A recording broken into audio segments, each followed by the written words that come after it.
The name Mohamed Salah strikes fear into the hearts of opposing defenders, and even the world's best goalkeepers have found themselves guilty of bowing down to the Egyptian king.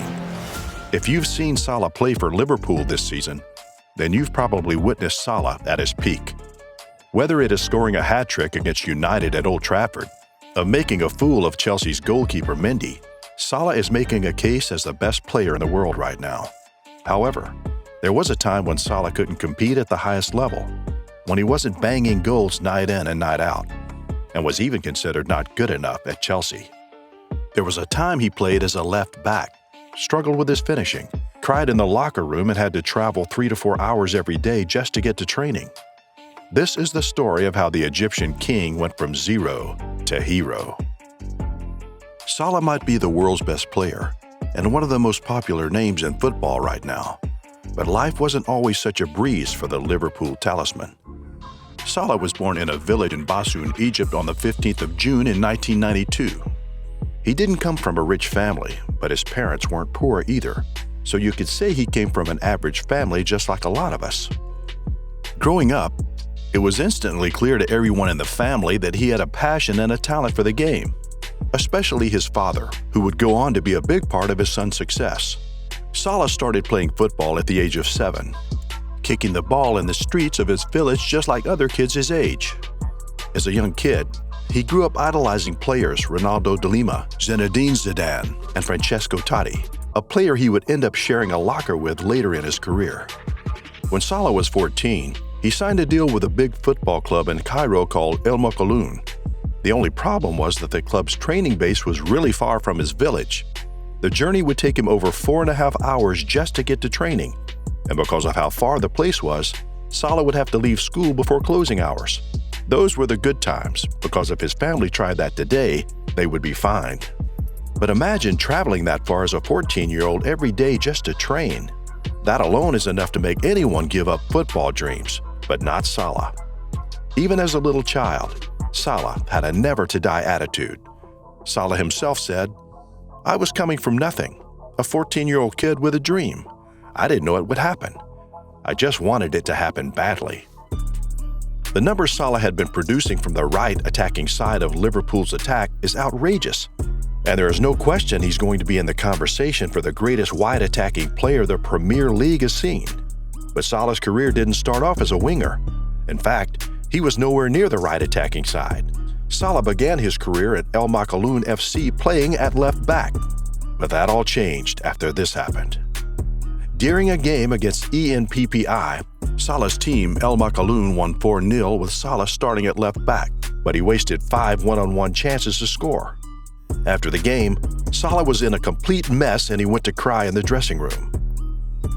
His head coach, El Shishani, realized that playing at left back position took a lot from him, because he had to run very far before he was one-on-one with a goalkeeper, and that's why he wasted his chances. After the match, he changed Salah's position to a right winger, and that move proved to be a turning point in Salah's career. His talent was obviously being wasted so far back on the pitch. By the end of that season, Salah had scored 35 goals, and the rest, they say, is history. A few years later, former FC Basel president Bernhard Heisler and his sporting director George Heitz set up a friendly against Egypt's under-23s who were preparing for the 2012 Olympics. The truth is, the friendly match was all a camouflage. Basel was interested in one thing and one thing alone: Mohamed Salah. Salah did not disappoint. It was freezing cold at the time of the match, but Salah made a statement using his blistering pace to destroy Basel's defense. He scored 2 goals despite only coming in the second half of the game, and his 2 goals helped Egypt win the game 4-3. After the match, Basel had seen more than enough, and they signed their man the following month. Going to a new country with a new language, new culture, and everything is often difficult for the best players. Just ask Hazard, and Salah was no different. Being a direct replacement for Basel's fan favorite, Shaqiri didn't help matters either. Funny thing is, Shaqiri would eventually join Salah at Liverpool, but he won't be able to break into the starting 11 because of one man, Mohamed Salah. Funny how life works. At FC Basel, Salah impressed in his first season, and even though the club couldn't make it out of the qualifying round of the Champions League, Salah and his teammates had a successful run in the Europa League. That season, Salah carried the team into the semifinals of the competition, only to lose to Chelsea 5-2 on aggregate. Salah did score in that match against Chelsea at Stamford Bridge, while also ending the season as one of the top assist makers in the competition. Basel won the Swiss Super League title, earning the Egyptian his first European League title. The following season, the Egyptian again scored against Chelsea, but this time it was in the Champions League group place. However, it wasn't enough to prevent Basel from being eliminated in the group stage. Many elements of Salah's game that we see today were still missing during his time at Basel, especially his finishing, with the Egyptian mainly relying on his pace to beat defenders. But Chelsea had seen enough to convince them to sign the Egyptian. But every protagonist story needs a villain, and in Mo Salah's story, this was Jose Mourinho. No surprise here from a man that has made a career out of his genius and creating enemies at every turn. Chelsea signed Mo Salah in 2014 for £11 million, but they weren't the only Premier League team in the market for the Egyptian. Even Klopp wanted to sign him at Dortmund. There was also interest from Liverpool, and here's the funny part. Jose Mourinho convinced him to sign for Chelsea. Many Liverpool fans will thank their stars today that nothing materialized from that interest. Can't blame them. Things might never have turned out the way they did now if he had moved to Anfield. Things never quite worked out at Chelsea for the Egyptian as he would have hoped to. Mourinho favored other players ahead of him, and 2 years later, he was shipped off to Fiorentina in a loan deal. In his 2 years at Stamford Bridge, Salah played only 19 games, scoring 2 goals and providing 4 assists. It was a move that came too fast and too soon. He won't blame himself when he looks back at his time at Chelsea. Many great players found it difficult to break into that Chelsea's team. In the end, most of them discovered, just as Salah did, that it's not a bad idea to leave. Just ask Kevin De Bruyne and Lukaku. Fiorentina was where Salah honed his craft and became the player he is today. During his spell in Fiorentina, Salah worked hard on his shooting, positioning, and became an all-around better player. At the end of the season, Fiorentina activated the option to make the loan move permanent at the end of the season. But Salah didn't feel the move. He declined the offer, choosing instead to sign for AS Roma with the option to make permanent for £15 million. By the time he finished his first season in Rome, Salah had perfected all the elements of his game.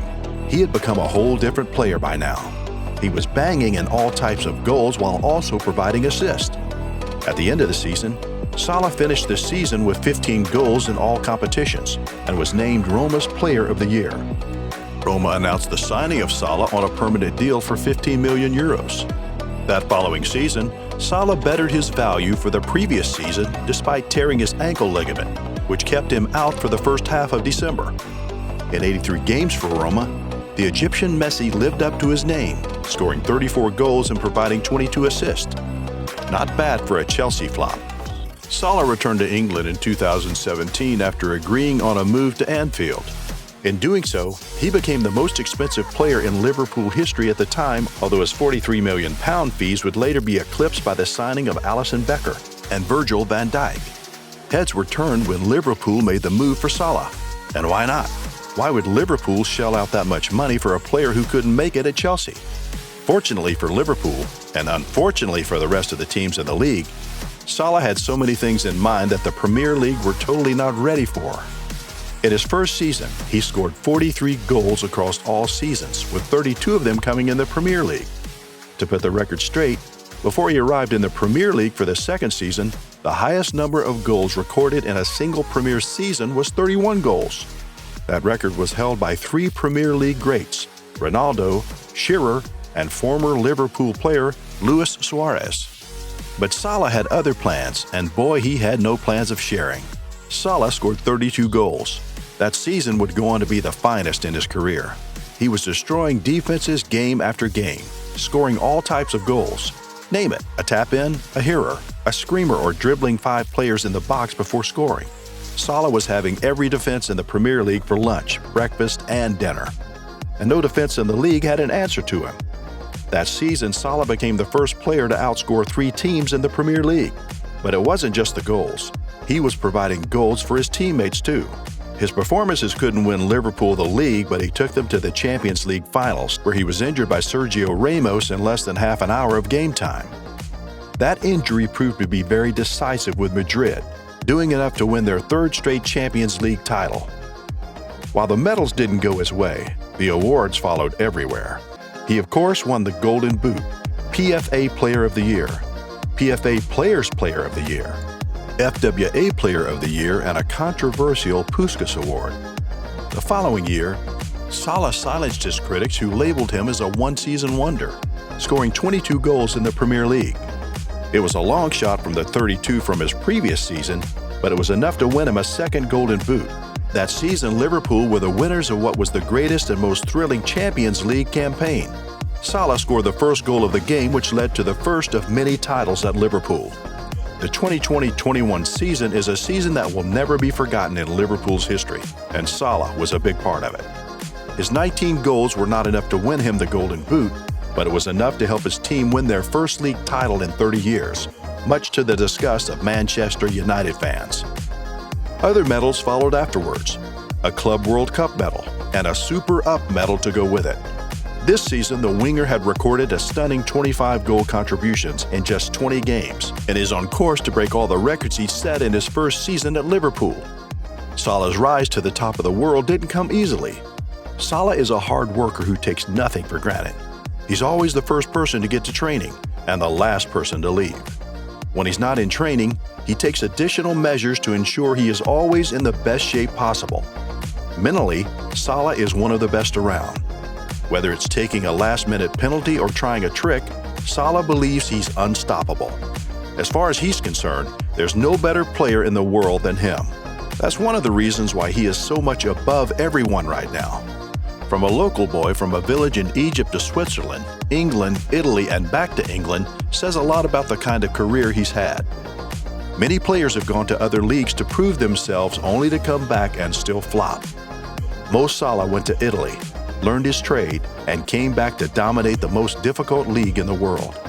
Salah is the fastest player to reach 50 goals and 100 goals mark in Liverpool's history. He has outscored Fernando Torres and Luis Suarez in Liverpool's scoring chart.